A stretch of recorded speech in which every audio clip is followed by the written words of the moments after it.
On behalf of the 4 B.E.E.R chambers represented here today, I'd like to welcome you all. Because business knows no boundaries, we hold these multi-chamber events several times during the year as an added value to our members with the goal of expanding your network and reach into the business community. Thank you for taking the time to join us today. As you know, we've got a big event coming in 2018, the Super Bowl. And while it seems a far ways away, it really isn't. There is a lot of work to be done and a lot of planning. And we will be able to preview kind of what is in store as we move forward. But I would like to take this opportunity to introduce my colleague, Lori Severson, President of the Edina Chamber of Commerce. Lori?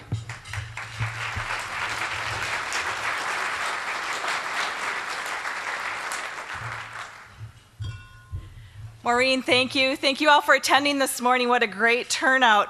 At this time, I would like to thank our sponsors. We have America Inn & Suites, Bloomington Convention and Visitors Bureau, and I'd like to put a special shout out to the Bloomington Visitors Bureau. They played a significant role in helping to bring the Super Bowl to the Twin Cities. And a shout out to their hotels as well, because due to that additional space, I think that was really one of the contributing factors in being able to achieve the bid. CenterPoint Energy, RBCU, Richfield Bloomington Honda, Microsoft Technology Center, Promotion Select, and Excel Energy. Please be sure to stop by the display tables if you haven't already this morning and get a chance to learn more about those wonderful organizations. At this time, it's my pleasure to introduce Angie Schaefbauer, President of the Richfield Chamber of Commerce. Angie?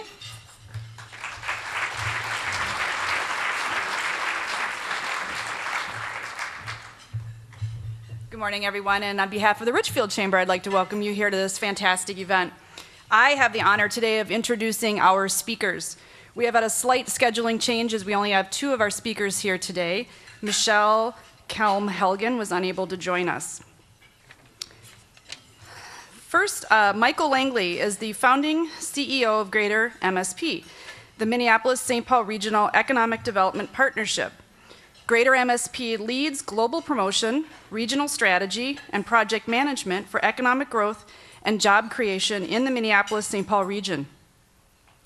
He brings years of experience to the role as a widely recognized economic development strategist who has led successful regional economic development organizations in Florida and Pennsylvania. Michael's award-winning work as a practitioner includes his leadership as a CEO of the Allegheny Conference on Community Development in Pittsburgh, Pennsylvania, often regarded as a globally leading, oh my gosh. Let's talk amongst yourselves for a second. Often regarded as a globally leading organizational model for regional economic development, regional advocacy, and public policy research. Thank you. Thank you. Thank you. That's why we get paid the big bucks.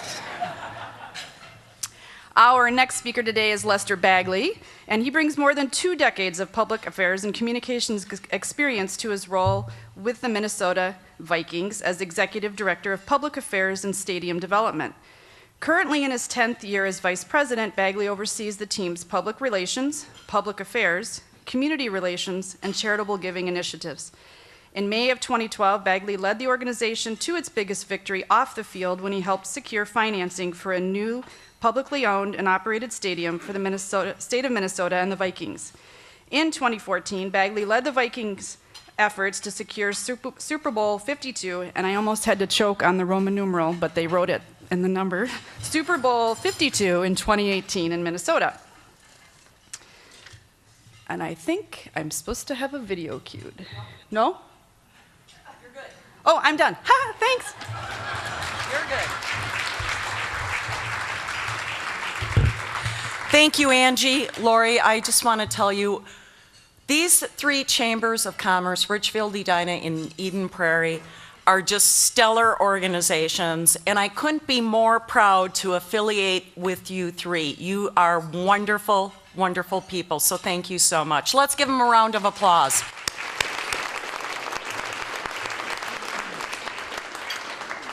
As Angie commented as she was talking about our speakers today, I want to just recognize someone in the audience, Senator Melissa Franzen.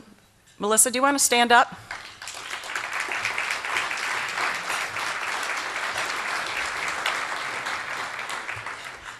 Senator Franzen has done a lot of good work for our community, furthering transportation, transit initiatives, and I know Lester, Michael Langley, you are deeply grateful for Michele and her support of the Vikings Stadium. So thank you very much, Melissa.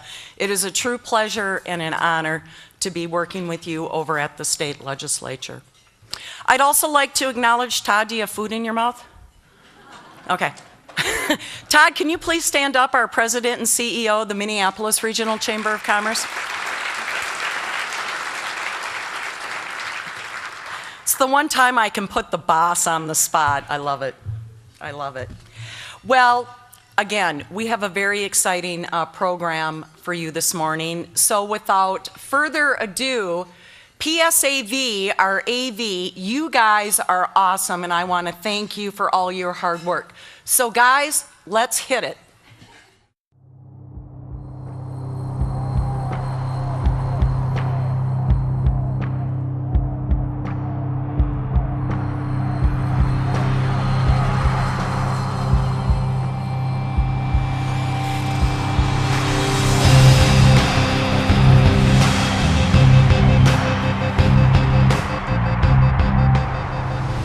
This is Minnesota, and it's bold here.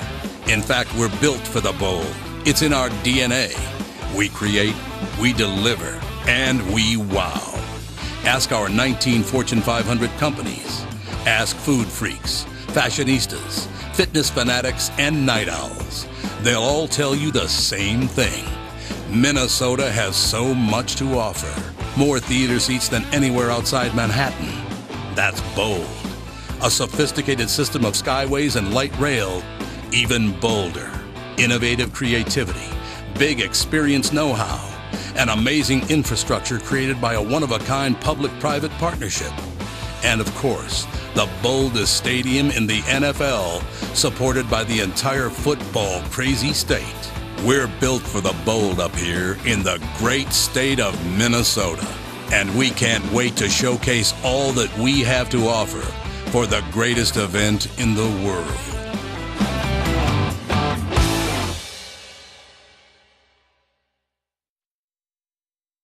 We have a decision. We are pleased to announce that Super Bowl 52 in 2018 will be played in Minnesota.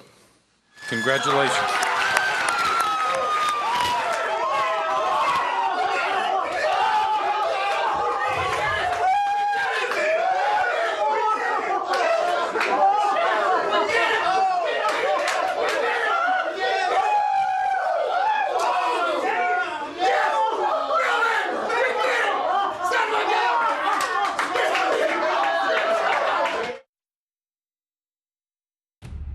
Our new stadium in Minnesota is as bold as they come, and it's more than ready to take center stage on the world's largest platform. This stadium is born of the elements, a product of the robust climate and rich history of this land. It's bigger and bolder than its predecessor, making it not only a landmark, but the most epically iconic structure in our great state. Premier in every way, this sports venue will wow all who enter, featuring one of the most beautiful, sunlit, and monumental interior spaces in the world, and some of the closest to the action seats the NFL has to offer.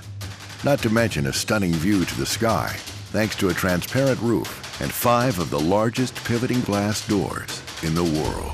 But that's not all. With 8,000 club seats, 6 private clubs, and 6 unique suite styles, including field-level turf suites and touchdown suites just 25 feet from the field, there's no shortage of top-tier amenities for an unmatched NFL experience. This game-changing stadium was built for the bold, by the bold, and ready to be showcased at the boldest event in the world, the 2018 Super Bowl.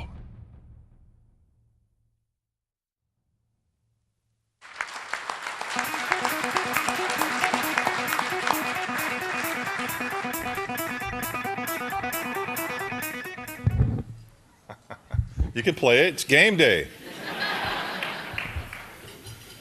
So, yeah, and we're here at Beer on Game Day. What a great thing right now.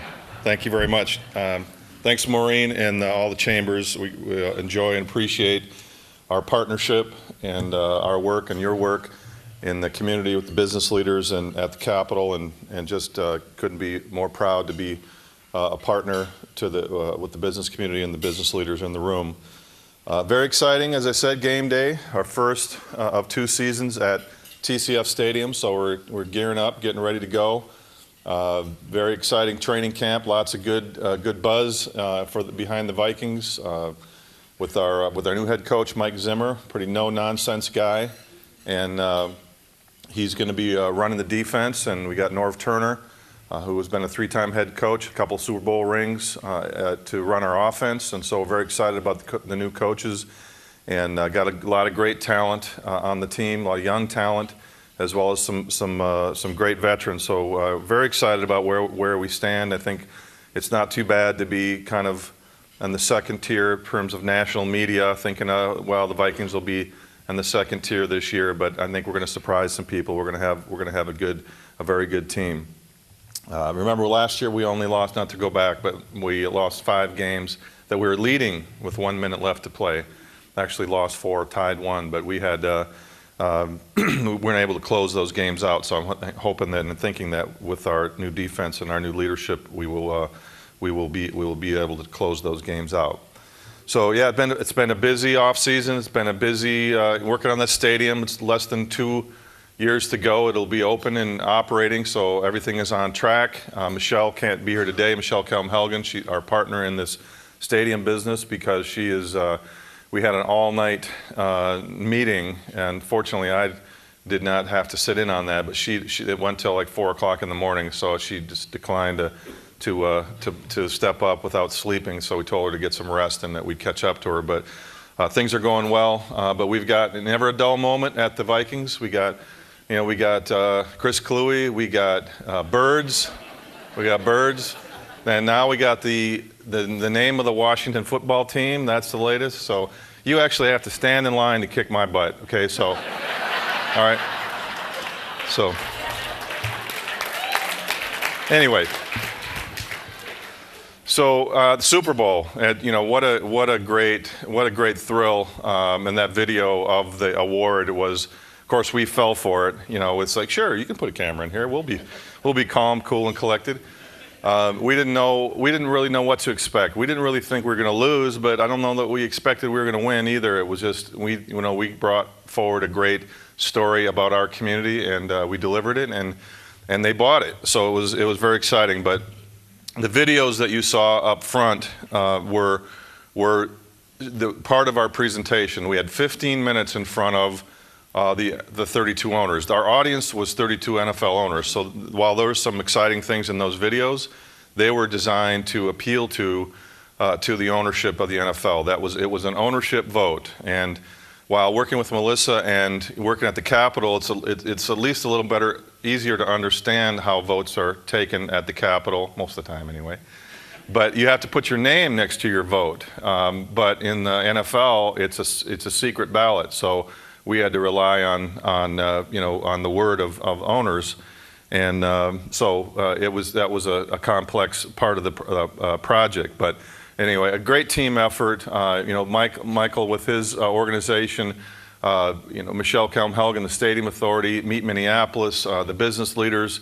It was really a team effort all the way, and we had hundreds of decisions to make, and and everything just kind of clicked. We kind of made most all of the right calls as this is our first time doing this. We stepped in and it was a great collaborative effort. So I'm going to step back a little bit to May of 2012. That's when the stadium bill passed. 12 years of agony. I'm not going to relive it for everybody who lived it. But 12 years of drama and battle on the stadium, and we got it done May of 2012. Now, in contrast, the Super Bowl was a 4-month sprint. But as soon as the bill passed in May of 2012, we turned our attention, the Vikings turned our attention to the Super Bowl. And we went to the NFL owners, we went to the commissioner of the NFL, and we made the case. And it's not that we deserve the Super Bowl, it's that we've earned it. And our public stepped up on the stadium. We're going to be the next great stadium in the NFL. We stepped up, a public-private partnership, and we got it done, secured the franchise, and this is a great NFL market. And so, again, we earned it. And if the NFL truly wants to move the game around, as they should, this is a tremendous market to do so. So we started right away working the Super Bowl as soon as the stadium bill got passed. And then we moved forward, and they put a process together, an application. You have to put a bid together, or just a three-page application about the years that you would like the Super Bowl, and we were on that. And we wanted the first one that was available to us, which is Super Bowl 52 in 2018. And so we moved forward. Moved forward on that. In October of last year, there was 11 communities that stepped up and said, we'd like Super Bowl 52 in 2018. Well, in October of 2013, they named the finalists. And it was Indianapolis, New Orleans, and Minnesota. And we were like, wow, we were the finalists. And we were excited. We were thrilled to be named a finalist. We right away started working on putting together a leadership group, and we identified the top group. We have tons of great corporate leaders in this market. We thought Richard Davis, U.S. Bank, Doug Baker, Ecolab, and Marilyn Carlson Nelson with Carlson were the right mix. And working with the governor took 60 days to kind of gather, and he finally put the call in January to secure those 3 leaders as our chairs. And so January 27th of this year, those 3 chairs were announced at an event at the Capitol. And it was, so basically January 27th, and the decision and the vote was on May 22. So we had 4 months to put this together. So our preliminary bid was due on April 1st. So we had about 2 months to kind of get that bid together. One of the things that we did, and again, collaborative effort, was engaged Olson Agency, the advertising agency, and they contributed a lot of work. They had modest fees, but this was a kind of a team pro bono community effort, and they stepped up. But they helped us identify our themes and our direction, and kind of where we were headed. And we learned right away, or early on, we had the NFL come visit Minnesota and do a little site visit, and we got some time to pick their brains and sit down and talk with them. And this is the Super Bowl staff at the league, and found out that we were a little gun shy, frankly, up front about our weather. Not that February Minnesota's beautiful. Come on. So we had to convince them that it's so it was more of a personal thing. We were kind of worried about it, but the more we talked about it, the more we talked with the staff, the more we talked with the NFL leadership, the commissioner, we knew that the decision to award Super Bowl 52 was not going to be based on the weather. It was going to be based on the community and our business leadership and our investment and our stadium and our people. And so we made that early decision to not shy away from it, to just kind of take it head on. So, it was one of the early things. And so we came up with the Built for the Bold theme, and you saw it in the opening video, and that was our theme. We got to be bold and to live in these elements. And our stadium is bold, our community is bold, and so that really kind of hit home, and that's where the theme and the logo and all those things, kind of came forward. On May 7th, so April 1, the preliminary bid was due, a big, thick book of documents. We had a 200-page bid specs from the league, so we had to turn those around fairly short order. But May 7th, we delivered our bid. They came up with the brilliant idea that, hey, let's put the bids on iPads. So thank you to Best Buy, who donated the iPads. We delivered the bids to all 32 owners. So it had to be sort of a written technical response. but then it had to be a theatrical video response. And so we put those things together. A lot of work, a lot of people worked very hard on putting those things together. But again, with the audience being all 32 owners, we zeroed in on that. So now fast forward to May 21, May 22. We're 2 days in Atlanta at the NFL owners meeting. The first day, they had the second floor, the office or the meeting rooms. They had 3 rooms set up. They had Indianapolis, they had Minnesota in the middle, and they had New Orleans on the other side. And each of our groups, Michael and I, our CEOs, our bid committee, we had about 8 of us or 10 of us there to kind of prep and rehearse and get ready. So we were sitting there, and right away, everybody was going to New Orleans. This was New Orleans' deal. They bid for leading up to this year. They had bid on 10 Super Bowls, and they won 10 Super Bowls. They had 10, and this was their 300th anniversary of their city. And we were getting the pats on the back. Don't worry, you guys will get it. You guys will get it next year, or you guys will get it down the road. And we just kind of okay. And we stuck to our game. We stuck to our story. But it was amazing. The first day we kind of took it all in, and it was New Orleans was there to collect the hardware. They thought they were a shoo-in. And but funny thing happened on the way to the podium. We worked it hard, and we stuck to our story, as I said. We embraced the elements, but one of the things that we did was we outworked them, and we not only did we deliver a great story that we have to tell, and you saw it in the videos. We delivered that great story. I think Michael talked about it. There's one more video at least, but. We also, working at the Capitol, a lobbying strategy. Well, there's 32 NFL owners. At least there's not, 67 senators and, 201 total. So we had 32, and we needed 17 votes. And so we started early. We started, and we have with Mark and Ziggy Wilf, the brothers, the owner, the chairman, and the president, and then Lenny Wilf, their cousin. We had 3 owners that were at the league meeting, and that are related or have relationships with the ownership.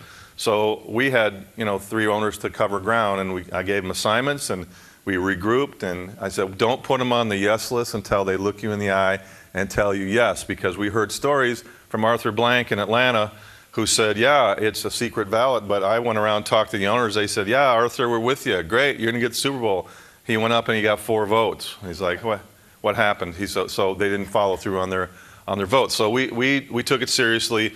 We worked it hard. We kind of kept them. And by the time we got there, we also used the 2 days in Atlanta to continue to lobby the owners. And when we went in to make our presentation, we thought we had 17 commitments. So we felt pretty good about it. But still, knowing the Arthur Blank story, the Falcons owner, we were not taking anything for granted.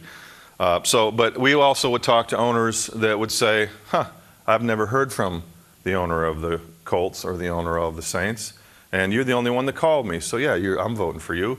So we worked it hard, and we talked to the owners individually.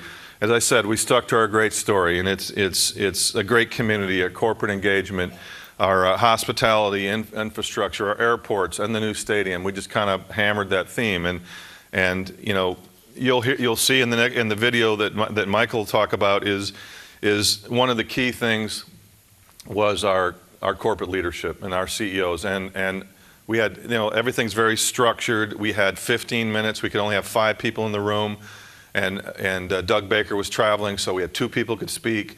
So Richard Davis and Marilyn Nelson were the ones that delivered the pitch combined with video, kind of interactive presentation, and they hit it out of the park. They did a great job, and one of the things we hit them over the head with was our corporate leadership. We have 19 Fortune 500 companies in Minnesota, none of whom have a business relationship with the NFL. It's something many do with NFL teams, but not with the NFL.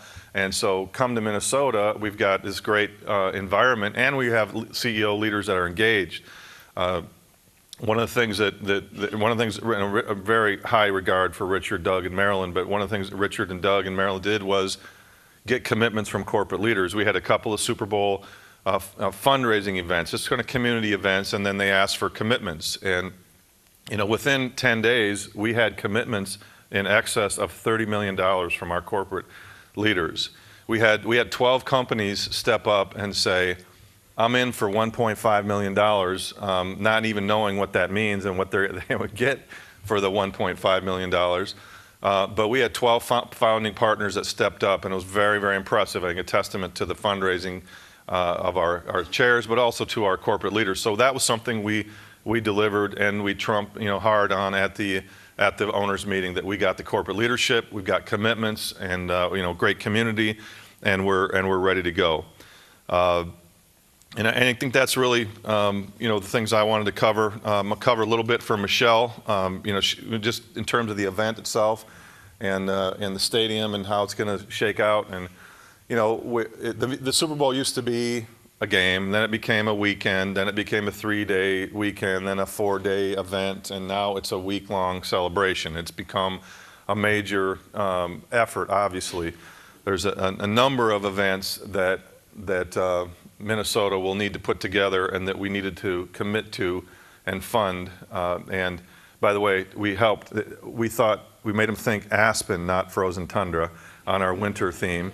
But we also put $2 million into the winter mitigation fund. That helped a little bit. But we had to put money into these various events, and like the tailgate event, which is going to be out front of the new stadium on the new park, assuming that we can pull that one together in the next 2 years, and combined with perhaps the Armory, but we have to get 10,000 people to come to an NFL-sanctioned tailgate event. It's a big event.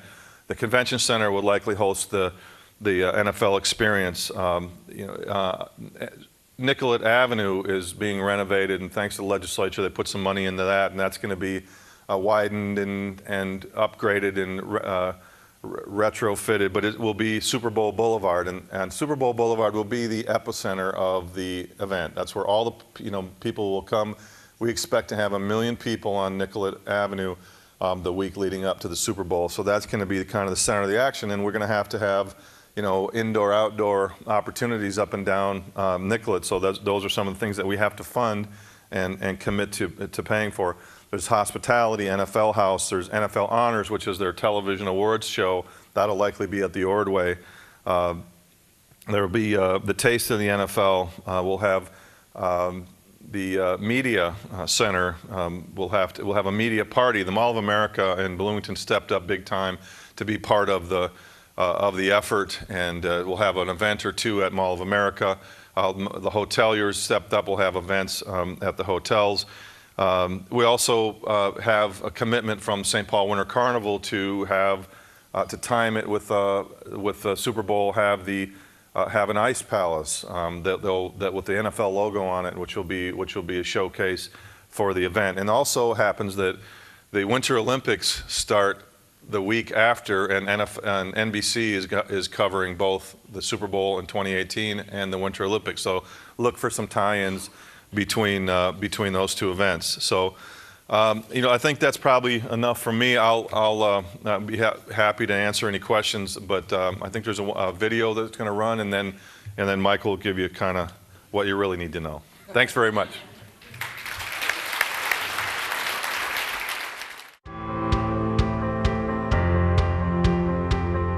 Our reputation may be Minnesota nice, but bold lives in our DNA. Involvement of business leaders in the Twin Cities is absolutely remarkable.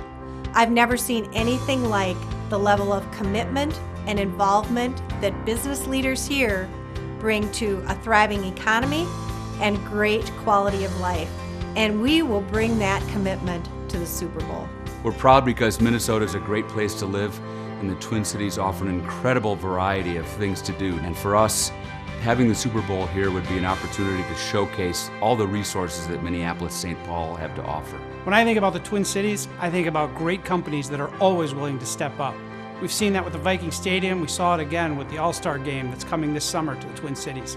And more importantly, we've got a community that's ready to go. Target alone has 26,000 team members that will be excited to be engaged in the Super Bowl. What I'm most excited about is to really have the NFL owners and the fans experience genuine Minnesota hospitality. We are really looking forward to hosting the Super Bowl. It's the premier NFL event, and we will promise to give you the warmest welcome in Super Bowl history. You know, this is a remarkable region. So we have 19 Fortune 500 companies. It's the fourth largest business market in the NFL if you measure by Fortune 500 companies. It's an incredible market for a number of reasons. We're number one on all kinds of lists. I don't care if it's high school education, education attainment, if it's longevity, it goes on and on. So it's a fantastic place to do business and to live. And I think that really will bode well for the NFL. The Super Bowl means a lot here. It's a huge NFL market, it's a huge Vikings market, and you've got a monster fan base here and a lot of excitement about hosting the NFL's supreme event, the Super Bowl. So we hope we can marry these two great things together. Iconic event called the Super Bowl and an iconic market called Greater MSP.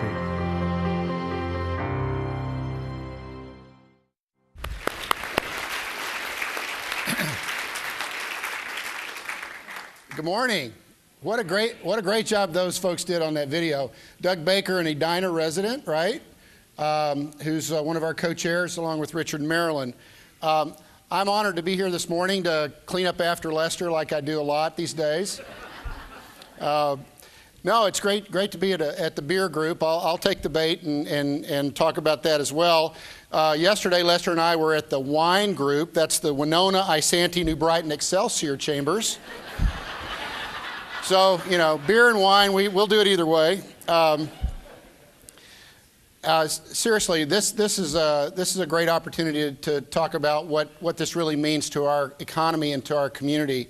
First of all, I just did a little demographics on your group to give you an idea how impactful your municipalities, your chambers are in our region and in our state. The GDP of the beer communities is $30 billion annually that these municipalities provide as far as economic impact and economic growth each year to our region. The population of your collective activity is over 230,000 residents, and that's about 7% of the metropolitan region, which is about 3.5 million. 205,000 jobs come from your municipalities, and that's 11% of the region's jobs. So although your population is only about 6 or 7%, your municipalities are providing almost 12% of all jobs in the region. So you're tremendously over-indexed as job creation communities, and I think that's really important. The job growth in the beer area will be close to 5% annually over the next 5 years. So we think that's great.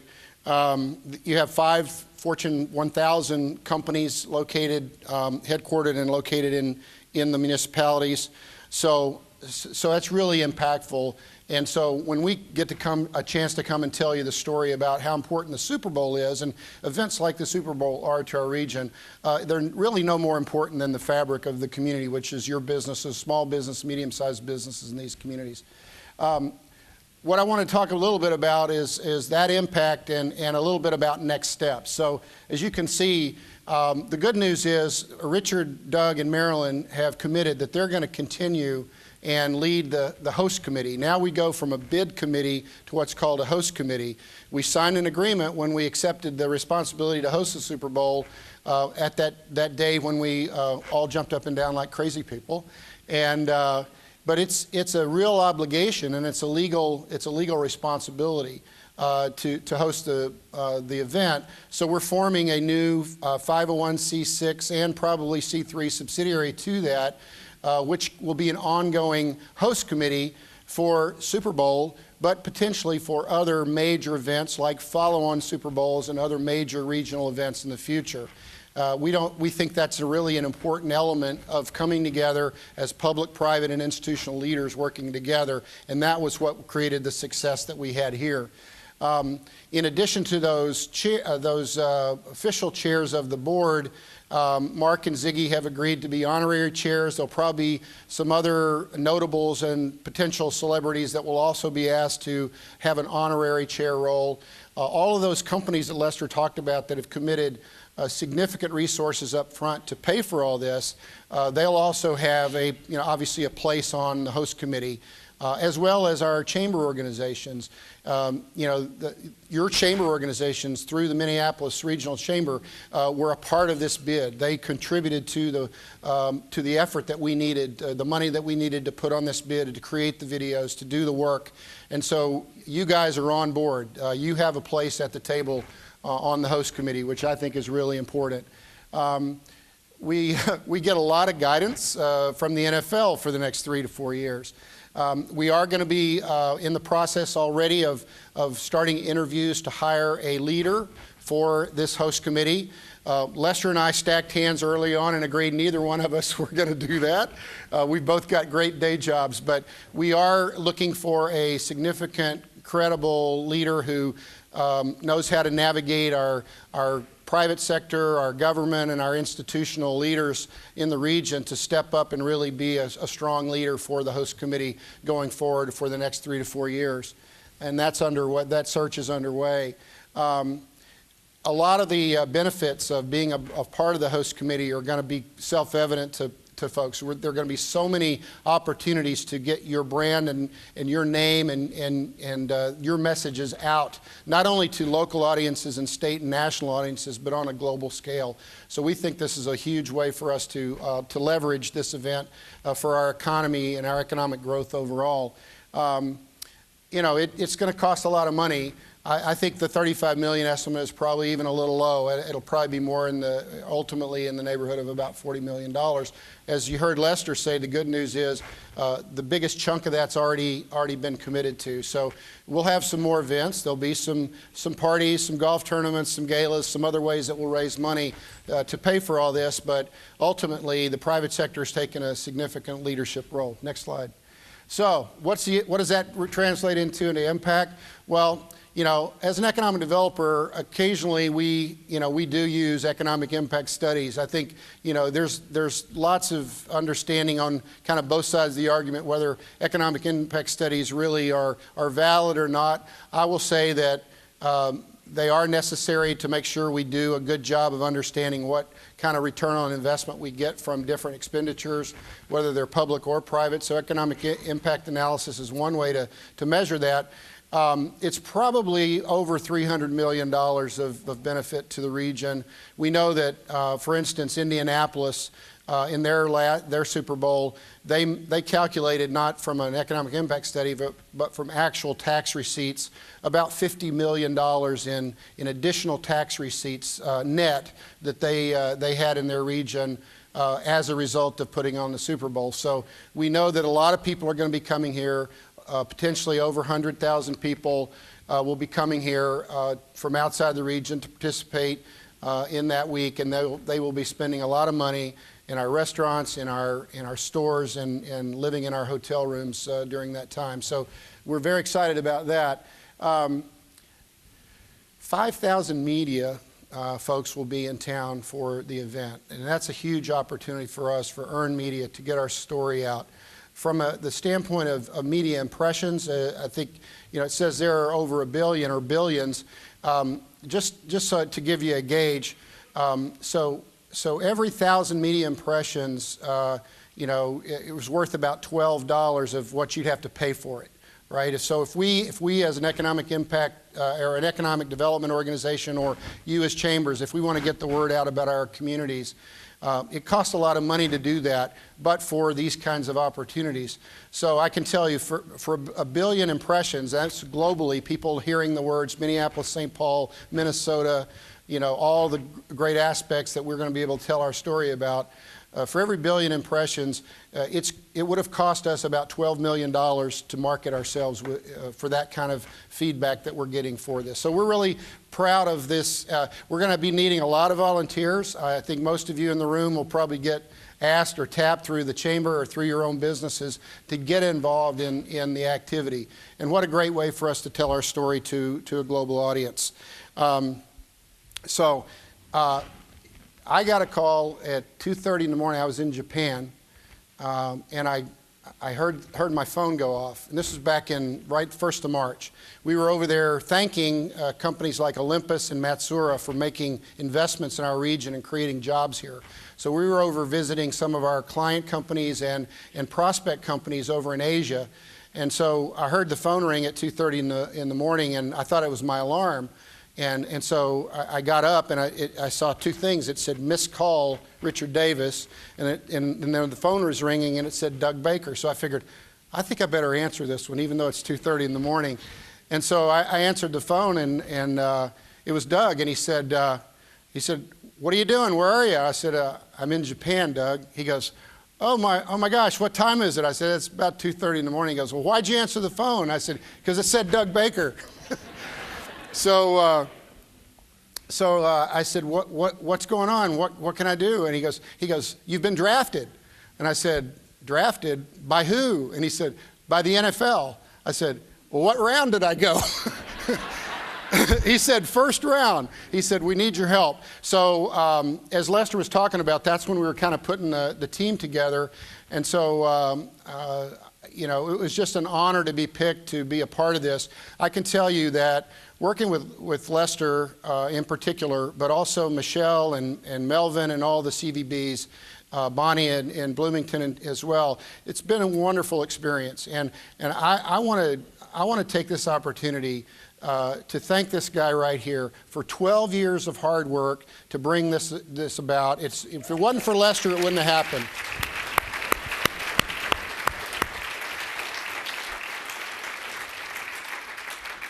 So before we open it up for Q&A, just a couple of other things that if I get the opportunity to get in front of chambers like yours, I don't want to miss the opportunity to talk a little bit about and boast about our economy and where we're headed as a region on a national and global scale.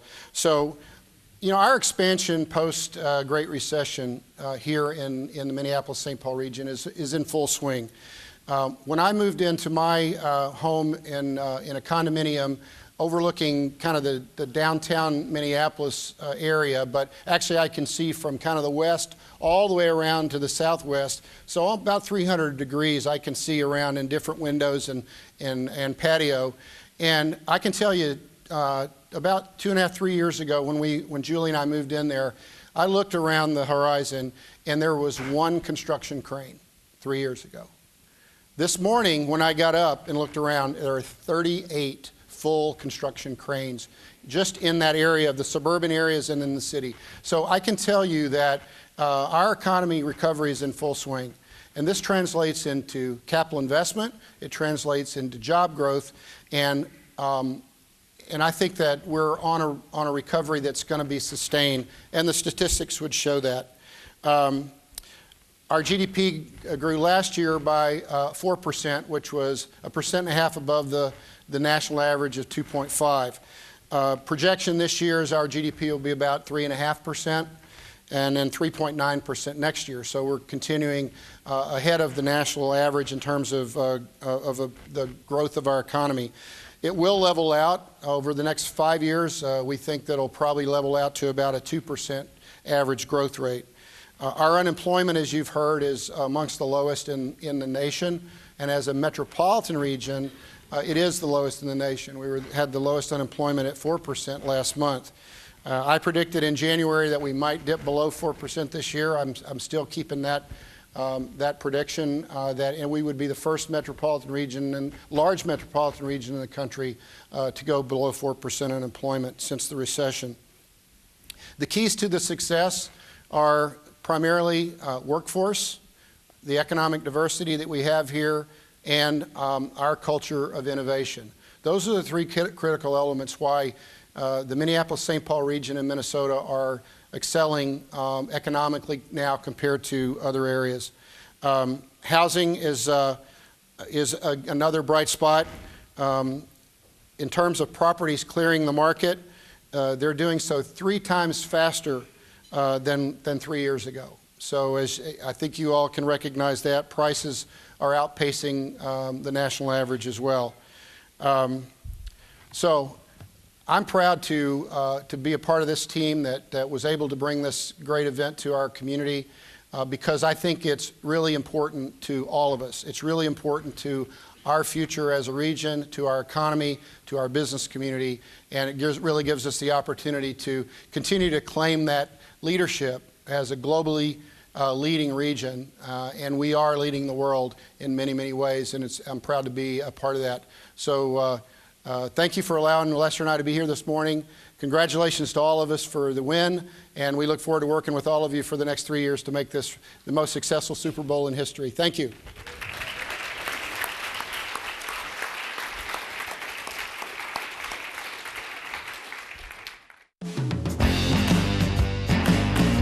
In Minnesota, we just don't go big, we go bold all the time in everything we do. Especially when it comes to the great sport of football. We live, breathe, and bleed it. We Minnesotans are ready to welcome you. With open arms. From the nightlife to our theater scene, we're home to a bold entertainment culture. We have the infrastructure, amazing restaurants, phenomenal hotels. Everything would be close to the game. As someone who's attended the last 12 Super Bowls, I cannot imagine a better job of hosting this incredible world-class event than the one that we would provide here in the Twin Cities of Minneapolis and St. Paul. Not only do we know how to play hard on the field, but we also know how to cheer from the sidelines. For Super Bowl 52, I know Minnesota will be at its always hospitable best, with plenty of activities for all and an incredible new stadium and a terrific week-long party. We can't wait for the party! I'm confident you'll give our state a gold medal for doing Super Bowl 52 right.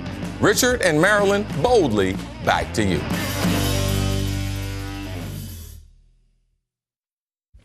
Good.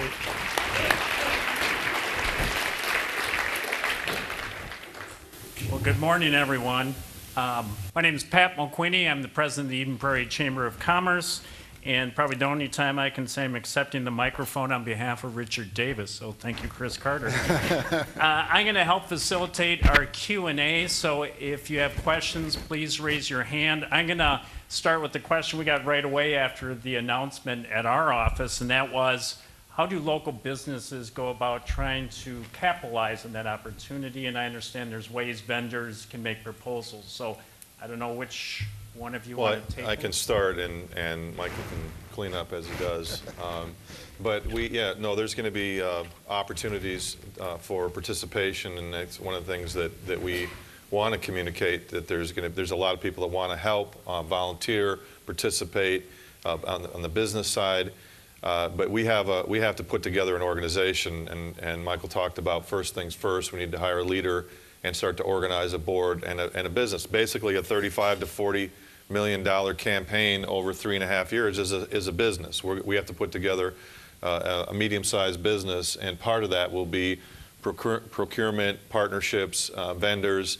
I'll tell you, the tailgate tent that's going to have to be put outside of the stadium for the tailgate event is one of the biggest we'll ever see in Minnesota. So if you want to be in the tent business, it might be a good time to go there. But yeah, and one of the committees that the host committee actually is required to put together, by the way, that the best practices that have worked for the last 48 Super Bowls, is a small business and a business development committee.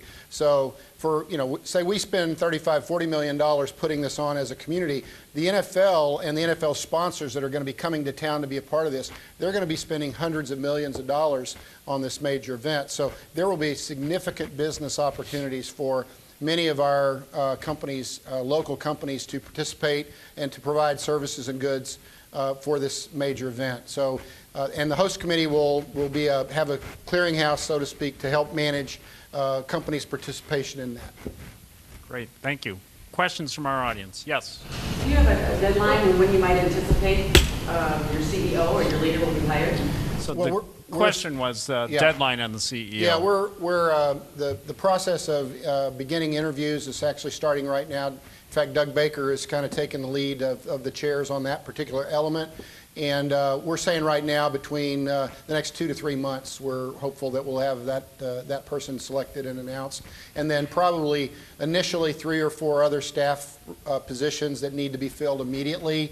You can imagine, communications, public affairs will be really necessary because people will have a lot of questions and we need to communicate effectively. But also kind of legal and operational, financial. We're going to, those pledges and commitments have to be turned into dollars on the table so we can actually start doing the things that we need to do to perform well. So yeah, hopefully, by the end of the year, we'll have pretty much everything ready to go and moving forward at a good speed. And just to follow on that, on the opportunities and turning the sponsorship and the commitments into dollars, one of the early parts, as Michael talked about, Job 1. And one of the things we're doing is, right now, is packaging what do you get for your sponsorship. And we have a lot of great companies, and there's branding opportunities, there's hospitality opportunities. We will put together, besides all the things I talked about that are required by the NFL and all those events that we are required to put together, there's also going to be a whole nother level of hospitality for our local community, for our local participation. So that's one of the first things, is put a package together. What do you get for your sponsorship commitment? And that's why we need a leader on board, because it's a full-time plus responsibility. And Lester and I are I know, speaking for myself, and I'm sure for Lester, we're both honored and proud that we'll be staying involved in working as part of the host committee. And just one clue for you. The host committee gets an opportunity to have 750 tickets for the game, but that doesn't mean Lester and I are able to give anybody tickets. No, but to be clear, we get the opportunity to purchase 750 tickets at an average price of $1,500 per ticket. So it is not an economic benefit to the Vikings, I'll tell you that. We did it because of the long work in the community that put into this stadium deal, and this is a great market, as we all know, and we did it because we wanted to deliver on that promise, on that reward for the long battle, but also to bring people here. But we will. The NFL basically takes over the stadium. This is their event, and we will be getting their guidance, and they have been excellent all the way through. They put this year will be 49, and they put the amazing events together. So we'll be relying on them a lot. But they take over the building, they take over the game, and we'll be there, but they will be in charge, that's for sure. Great. Additional questions? I guess we said it all. We have one here to my left. Uh-oh, I knew Todd would have a question. Hello? Hello. When the Super Bowl was here in 1992, we did the Taste of the NFL. We created that event. Wayne Kostrowski led it, and now it's been at every Super Bowl, and it's like the party of the Super Bowls, raising money for the food hunger shelves. Is there a plan now for what will happen in 2018 and what we'll do? Will we have a lasting legacy, hopefully, like we were able to do then? Yeah, I'll take it, and then Lester, you can fill in the blanks.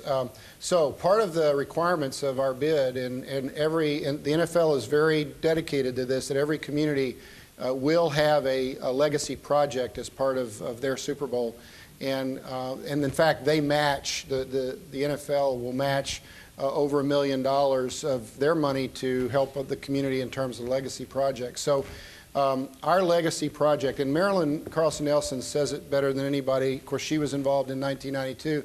She said, we want this to be a great party, but we want it to be a party with a purpose. And so the Taste of the NFL, the proceeds from that, it's a great event, but the proceeds from that go to food banks and food shelters around the country, all over the country now. Millions and millions of dollars for food banks has been created as a result of that legacy project that was started here in Minnesota.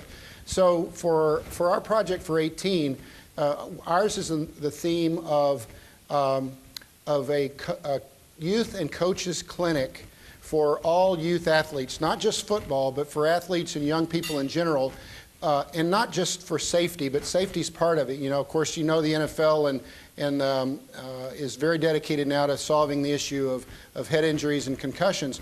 But in our community, it goes much further than just safety of sports. It goes to nutrition and health. And we believe that if we do the right mix of activities around youth sports and training and having coaches and trainers better trained and better educated for healthy living for our youth, that this can be a legacy project that will not just be for Minnesotan kids and for our kids in our region, but will be something the NFL may want to replicate all over the country.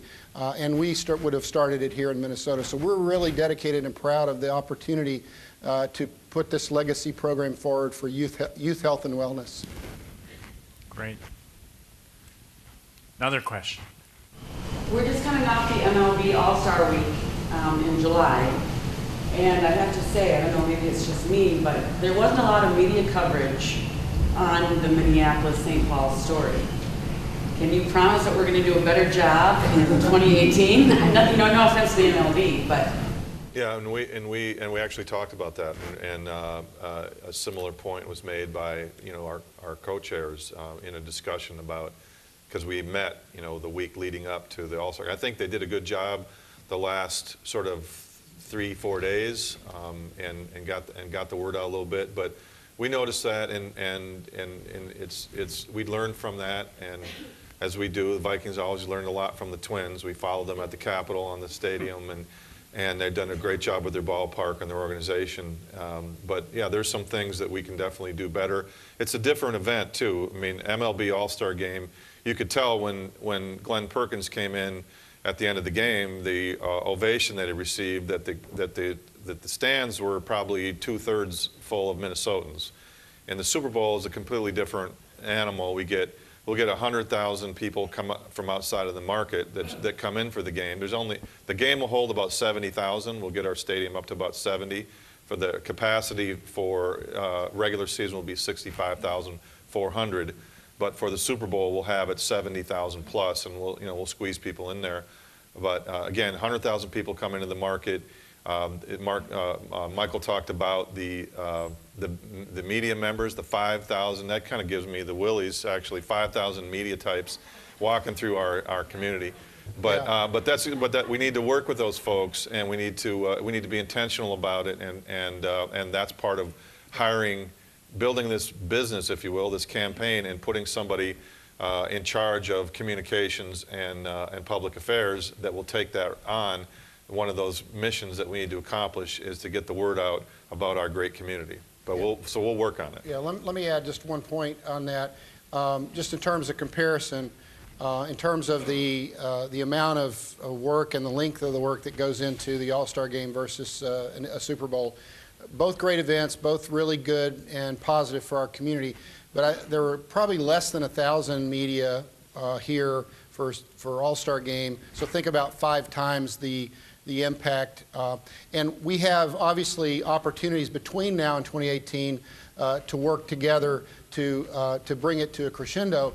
We have, of course, the Ryder Cup in 2016 at Hazeltine, and I can tell you we are working closely together, our economic development leadership and all of our Convention and Visitors Bureaus, working together with Chaska, with the county, with the state, and our business organizations to really make that 2016 event another brick in the wall, if you will, of promoting our region as a great place in the world. And so I think you're going to definitely see a very well-refined and a media opportunity and public leverage opportunity to really tell our story most effectively.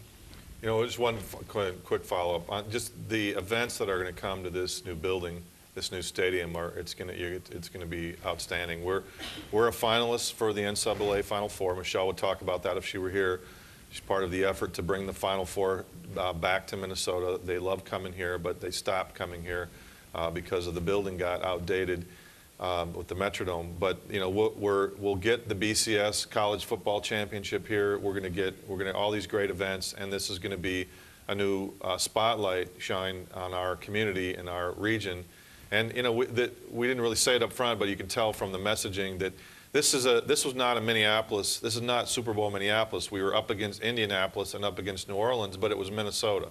It's the Minnesota Super Bowl, and we got to, part of our effort is also to make this have a greater Minnesota reach and to cover this. But the region it was well represented in the messaging and the pitch as well. Yep. Great. Question right here. Do the Vikings plan on playing in Super Bowl 52? Absolutely.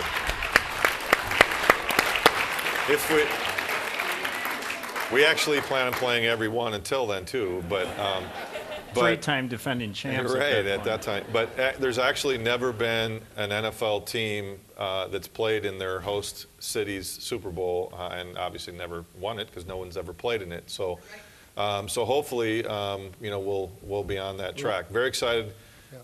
This is where we cue Thunderstruck, and we get excited about. Thanks for your question. Yes, sir. This breakfast has been really inspirational for me. Everything we've been hearing about the Super Bowl up to now has been in sound bites, but this breakfast has really made it more personal. I feel like I know you, Mr. Bagley, and everyone on a more personal basis now because, sound bite. Right. I'd like to see like half-hour or hour television program, maybe bump it up against the Vikings game, where you have, you're sitting on a table like you're doing right now, talking about what went into all this, what all is going on, what's going to happen. I think it would be wonderfully informative for the public. Great. Well, I've got one for you. Greater MSP Business on KSDP TV, Sunday mornings at 10:30. It's a 30-minute program. We actually had, I think Lester, I don't know if you've been on there yet, but that is one program we can do that on. But I like your idea. We can expand that to an hour, put it in front of one of the Viking games, and really get the word out so more people hear this story. That's a great idea. A ton of interest and excitement about it, and we also have, since he's plugging his bit, I can plug mine. We've got the Vikings Entertainment Network that does the Beyond the Gridiron on KARE 11, and we'll do some updates on there. But it's a good thought because we've done a couple of these, and there's a ton of interest and, as I said, excitement about the event. So, thanks for your comments. Yeah. Great. Another question over here. I hear you speak of. Thank you. I hear you speak of the host committees and the various Chamber of Commerces and how we're all going to be a part of this. Will it be possible for maybe a representative or even a committee at each chamber to have a Super Bowl committee at each chamber so that as a chamber on a local, chamber level, we're also in tune to what you guys are doing, or we can keep abreast, because I know you all are traveling and pumping it up and getting things situated on your timeline, but we would also on a chamber level like to also keep abreast of what's going on a small business and medium business level. Well, I can guarantee you that because we know we're going to need over 10,000 volunteers, that we will definitely be reaching out very strongly to all of our chamber and business organizations. And as I said, with Todd and the Greater Minneapolis Chamber having a seat on that host committee, you will be directly linked to those needs and those opportunities. And I think it'll be up to you whether you want to form your own committees locally, but we're going to need your help. And I think that's a great idea on how to leverage it. Agreed. Yep. I think we have time for one final question. All right. No, we're good. Oh, wait, there it is. So with the Super Bowl in Dallas-Fort Worth a few years ago, there was a diaspora across both metros, wondering what you may have learned from that based on the criticisms of it. Yeah, they're still sorting through what happened in Dallas, and first of all, the architect of the Colts Stadium and the Cowboys Stadium are the same architect for our stadium. So our stadium was designed to host the Super Bowl. It was designed to host MLS soccer. It was designed to be a multi-purpose stadium. And down in Texas, that stadium is the most incredible building I've ever been in. It's while the new Viking Stadium is at 1.8 million square feet, it's twice the size of the Metrodome. The Cowboys Stadium is twice the size of our new stadium. It's 3 million square feet. It's a huge building, and like in Texas, and Mr. Jones, who's been very helpful to our organization, they like to do everything big. So Jerry wanted to be the first guy that got 100,000 people in the door for the Super Bowl. So they had issues just trying to accomplish that mission. They had They had, problems with seating. People had tickets that didn't have a seat. And it's still is being felt today until they resolve some of those issues. I'm not sure that Texas will get, or at least North Texas will get another Super Bowl. So that was one issue. Then they also got hit with an ice storm, which doesn't happen a whole lot in Dallas. We, on the other hand, are prepared for ice storms and snowstorms. And our building was designed to, job one, get the snow off the roof. With catchment basins all around, and where the ice and snow will break up and melt and go down drains. And so we spent a lot of time on that issue. As I said, we have $2 million in the winter mitigation budget. But I went to the Super Bowl this year in New York, New Jersey. The day of the game was a perfect weather. They kind of slotted it in some other shaky weather. The day after the game, I made the mistake of trying to fly out the next morning out of LaGuardia. They got 4 inches of snow. My flight was delayed 9 hours.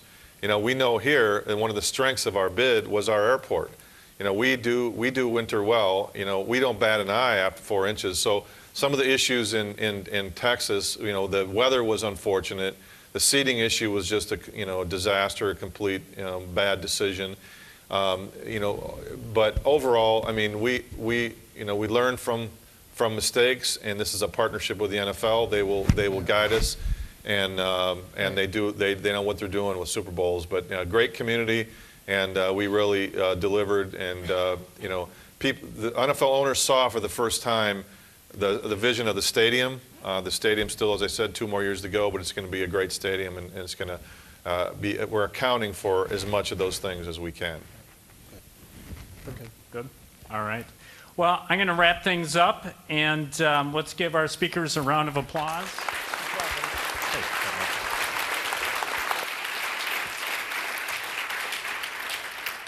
As our program comes to an end, I want to recognize our sponsors one more time: America Inn Hotel and Suites, Bloomington Convention and Visitors Bureau, CenterPoint Energy, RBCU, Richfield Bloomington Honda, Microsoft Technology Center, Promotion Select, and Excel Energy. Moving on, it is our hope that your experience today was informative, engaging, and educational, and that we exceeded your expectations. This brings us to the end of the 3rd program of our B.E.E.R series. I would like to thank my colleagues in making these a huge success. With that, I'm going to wrap up our program. Thank you all for attending, and let's make it a bold day today. Thank you.